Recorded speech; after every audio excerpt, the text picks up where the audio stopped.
Good morning, gang. How's everybody doing? It's still pretty early out here. So just now 8 o'clock. So anyway, I've got a couple notebook covers to finish up this morning to get out, and then got some lighting projects to get working on today. Then I'm gonna drink my coffee and get these put together real quick.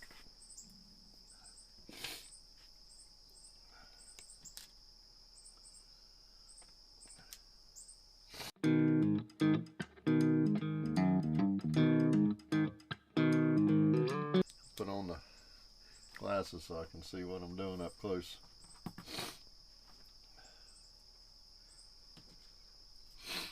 Funny thing, I wore glasses all the time, every day, driving, walking, whatever, for probably 20 some years. And then I was in a pretty bad car wreck and took a pretty good whack in the head there, and started getting headaches for several years after the wreck, after the rest of my recovery. And I finally figured out that I got the headache the worst when I was wearing my glasses. A lot of times when I would go out hiking and stuff, I'd just leave my glasses off because I felt like I could see better in the woods without them. Focus in on details better. And so anyway, I went to the eye doctor to get my prescription checked and updated, and he basically asked me why I was there after the examination. And I said, well, thought maybe I needed a new set of glasses. And he's like, well, who gave you glasses in the first place? I'm like, dude, man, you've been my eye doctor for years. And obviously I don't go in very often unless there's a problem. But anyway, 20/20 vision now. So apparently a strong crack in the back of the head can correct some vision problems. However, I still do need glasses for up close to focus on things, but that I'm sure is a sign of old age.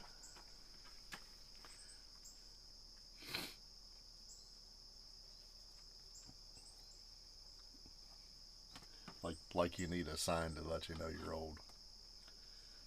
Everything screams about it every morning.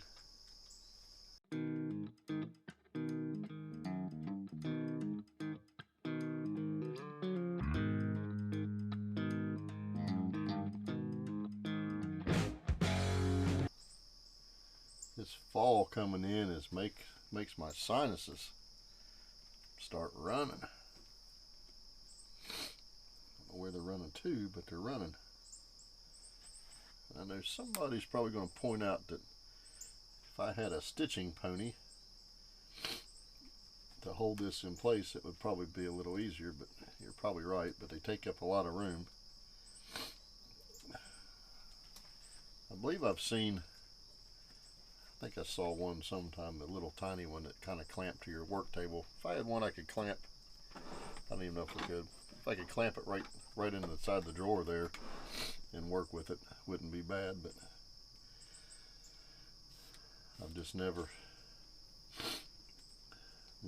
got around to looking seriously for one. Does anybody out there make stitching ponies? Now that would be interesting. I know we have some woodworkers out there.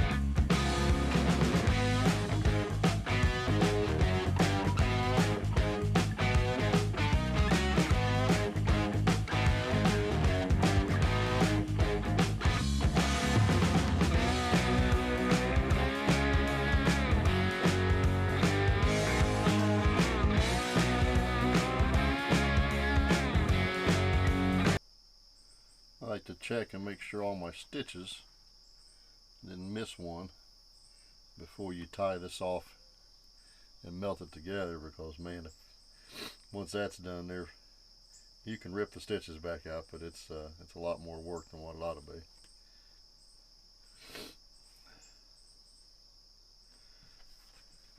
You always want to go backwards a couple stitches, and then I always try to come out in between. I don't know if you guys can see that, but try to come out in between the pieces of leather, and then I'll tie a knot in that and then melt it back, and it'll be inside between the stitches, so it's going to be noticeable no matter where you put it, but I feel like that makes it a little bit less noticeable.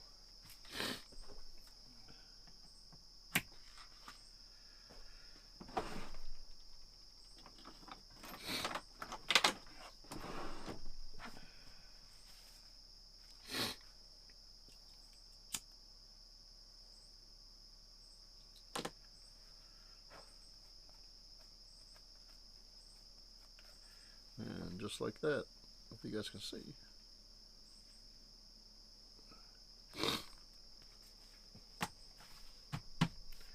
Alright, that's one side done. I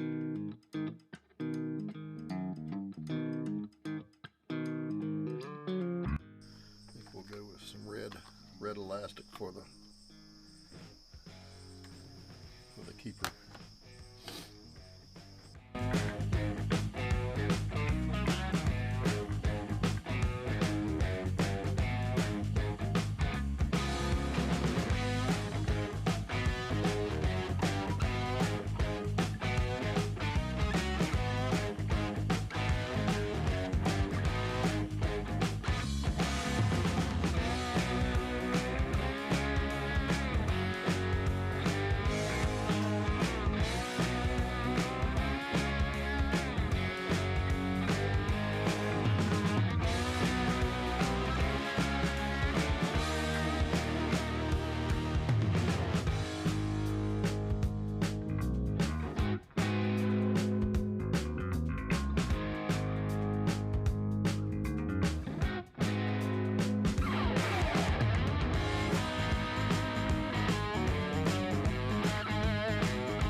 Sewing that little piece of elastic in there, sometimes it's not a big deal, but it's certainly the most frustrating part of these little notebooks. And it's not that frustrating, but it's definitely different than just cruising along, stitching at your own pace there. But a buddy of mine insists that those are what makes a pocket notebook a journal. You have to have some way to mark the pages and hold the notebook closed, like your pocket doesn't do a good enough job of that. So I'm like, okay. So didn't used to put those on there. I've been putting them on, and I'm like, well, I kind of like the way they look. So he's probably right. It's an extra step. It's not a real big one, but I think it does add a pretty nice touch to the end product.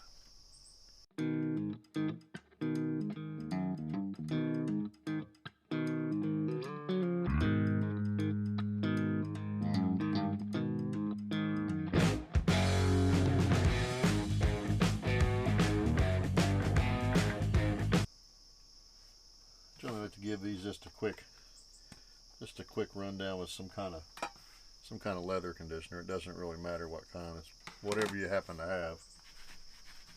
If you don't have any, you could always rub them down with some beeswax, or you could probably even get away with olive oil. I would be a little bit a little bit leery of putting too much of that on there because it might turn rancid. But I'd say just a light dab of it will protect it. Just something to let the water beat off of it.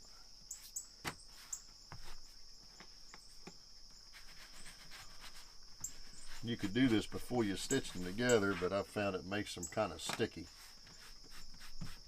which it'll soak in eventually, but I kind of just like to sew them and then give them a quick rub down with some kind of wax. And that's it. Gives them a nice look.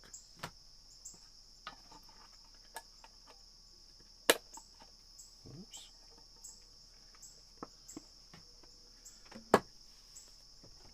Stick a notebook in it.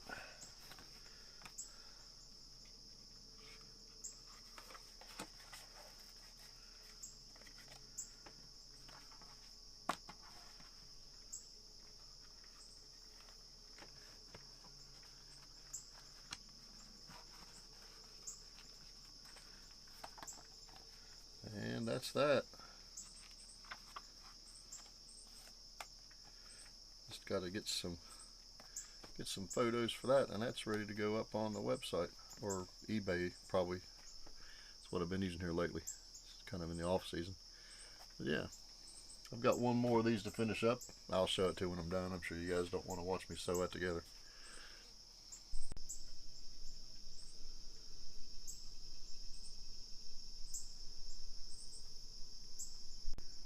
This is probably one of my favorite John Muir quotes.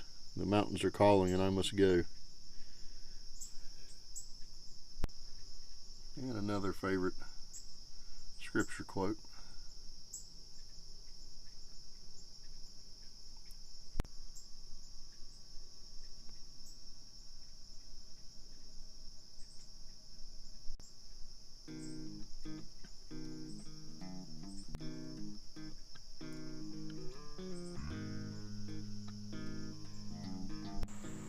And here's the other one, all done up. I decided to add a little bit of collar to this one. I think it just kind of needed it.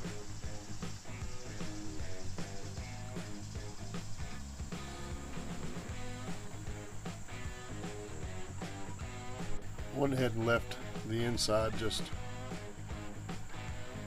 natural.